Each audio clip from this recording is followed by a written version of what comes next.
Région du Bassa-Sondra. Nous sommes en plein dans le sud-ouest de la Côte d'Ivoire où plus de 2 millions d'habitants vivent essentiellement de la pêche et de l'agriculture. La région contribue énormément au PIB de la Côte d'Ivoire. Le visiteur croise régulièrement des camions transportant du café, du cacao et surtout de l'EVA, malgré la chute drastique des coûts de l'EVA. San Pedro, la principale ville de la région, compte près de 165 000 habitants. Ici, on ne vit pas encore les désagréments des métropoles telles les nuisances urbaines et la pollution atmosphérique. À moins d'une heure et demie de la frontière ouest, se trouve, niché dans un décor paradisiaque entre forêt et océan, Grand Bérébi, avec environ 98 000 habitants. C'est ici que le gouvernement de la République de Côte d'Ivoire a décidé d'établir la première aire marine protégée du pays. Il faut savoir qu'en 2002, le gouvernement a créé un décret qui portait création d'un groupe de travail pour la création des aires marines protégées en Côte d'Ivoire. Donc ce groupe, dès 2002, a commencé à travailler, à étudier les zones de Côte d'Ivoire qui pouvaient être identifiées comme des zones potentielles pour la création des aires marines protégées.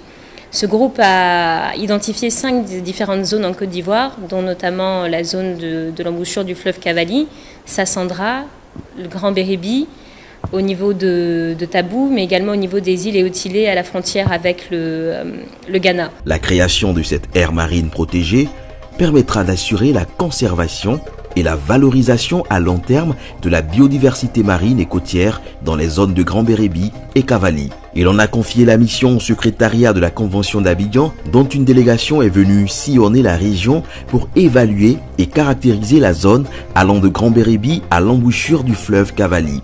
Conduite par Dr Diagana, la mission voulait toucher du doigt les réalités de cette localité, riche en biodiversité, à travers des échanges avec les principales parties prenantes, notamment les communautés locales, pour définir de concert avec elles les mesures de conservation de l'écosystème qui leur seront bénéfiques. L'objectif de cette mission-là aussi, c'est collecter un certain nombre de données de qualité scientifique, mais aussi les images pour pouvoir en faire un plaidoyer au niveau national, parce qu'il y a des acteurs qu'il faut convaincre au niveau national, mais aussi au niveau international.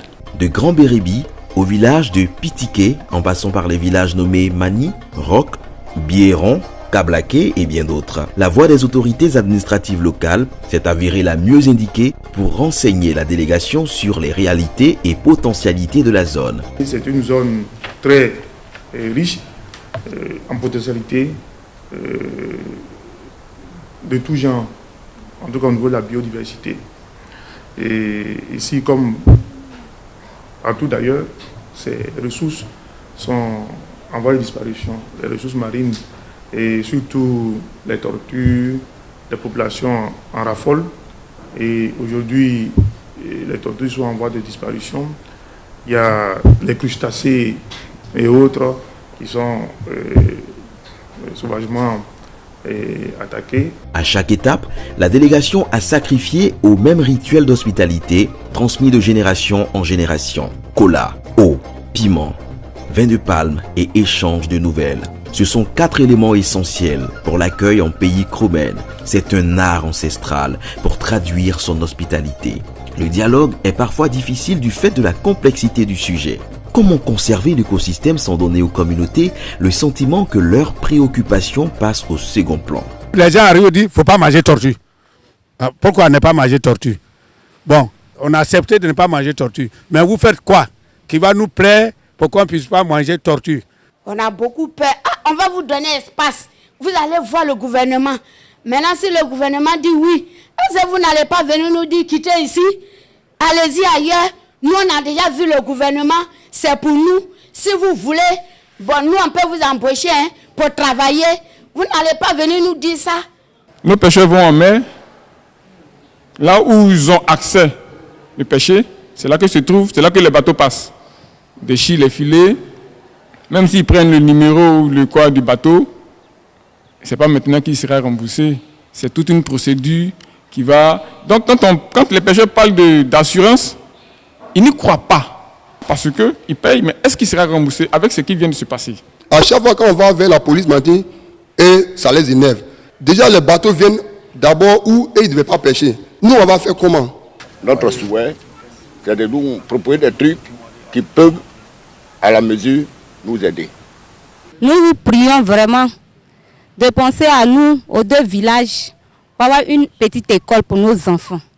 Ici, quand nous sommes enceintes, nous sommes obligés de marcher pour partir au goudron avant de partir à l'hôpital. Vraiment penser à nous. Poisson là, quand il sort en haut là, il va jouer jusqu'à après il va venir en bas. C'est en bas aussi, nous on peut gagner. Bah, là-bas là, ils sont nous interdits pour aller pêcher là-bas. Donc nous on voudrait que vous va expliquer un peu et puis on va voir le fond.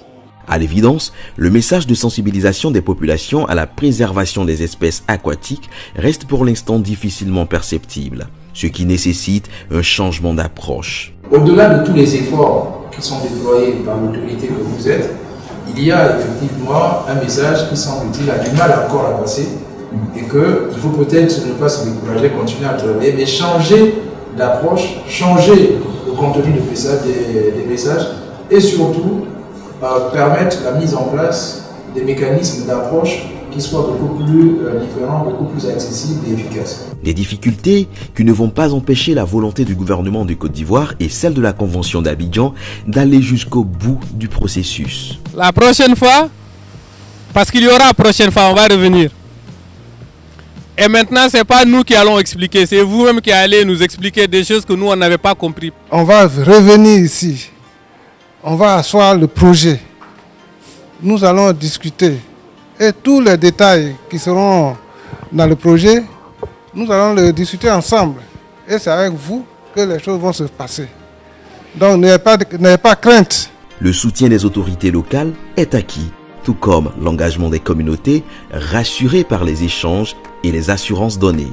En tout cas, je vous remercie d'être venu jusqu'à nous.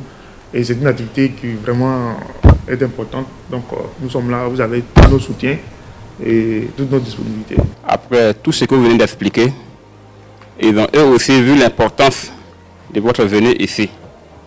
Donc ils acceptent que vous travaillez, que vous faites ce que vous avez décidé de faire ici dans le village.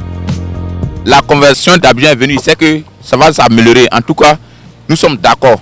Avec ce projet piloté par la Convention d'Abidjan, les populations de ces différents villages du littoral entrevoient l'avenir avec beaucoup d'espoir. De quoi satisfaire le secrétaire exécutif de la Convention d'Abidjan, Monsieur Abou Bamba, rassuré quant au futur du projet.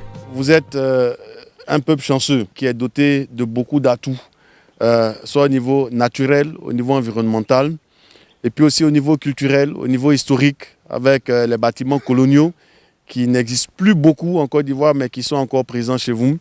On parlait des atouts naturels, donc vous avez la mer, vous avez les forêts, vous avez un cours d'eau qui n'est pas loin d'ici. Et surtout, vous avez les hommes et les femmes, des bras valides, qui peuvent faire un travail et qui peuvent aider au développement de votre canton, qui peuvent aider au développement de votre village et de votre tribu.